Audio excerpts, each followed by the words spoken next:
Is-sena d-dieħla se jitlestew l-ewwel appartamenti minn 1,700 unit ġdid ta' akkomodazzjoni soċjali b'investiment ta' aktar minn 100 miljun euro.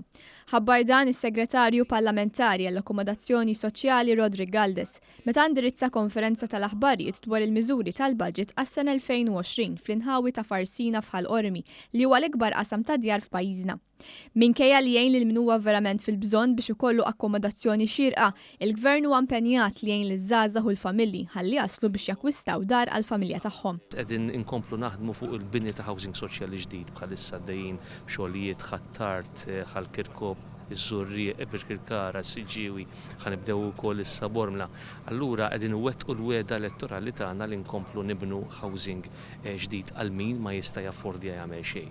Bil-banda l-oħra qegħdin nerġgħu nemendaw u nbidlu il-housing benefit, jiġifieri l-benefiċċju għal nies li jgħixu fil-kera. Dawn huma kollha miżuri li qed isiru għax għandna ekonomija b'saħħitha, imma finalment ukoll huma miżuri li qegħdin jgħinu diversi familji f'kull ċirkostanza ta' ħajjithom. Waħda mill-miżuri tal-baġit tas-sena d-dieħla ndalan li tassisti lil dawk li għandhom bejn 21 u 39 sena permezz ta' self sa massimu ta' 17,500 euro biex jixtru l-ewwel proprjetà tagħhom.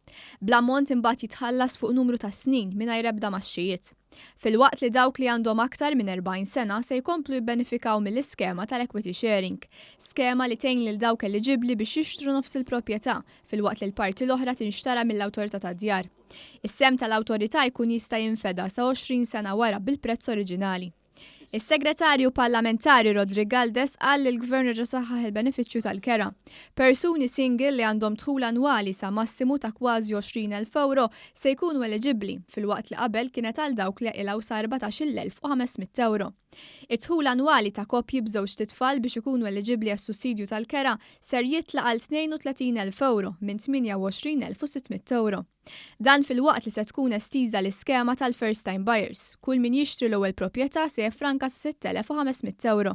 Il-kap eżekuttiv tal-Awtorità tad-Djar Leonard McKay qal li l-miżuri mħabbra fil-budget jindirizzaw il-bżonnijiet ta' faxex differenti tas-soċjetà. Qal b'dawn il-miżuri qegħdin indirizzaw ukoll is-suq tal-housing f'pajjiżna b'mod holistiku. U tkellem ukoll dwar ix-xogħol ta' tisbieħ u manutenzjoni li qed isir f'bosta binjiet tal-housing.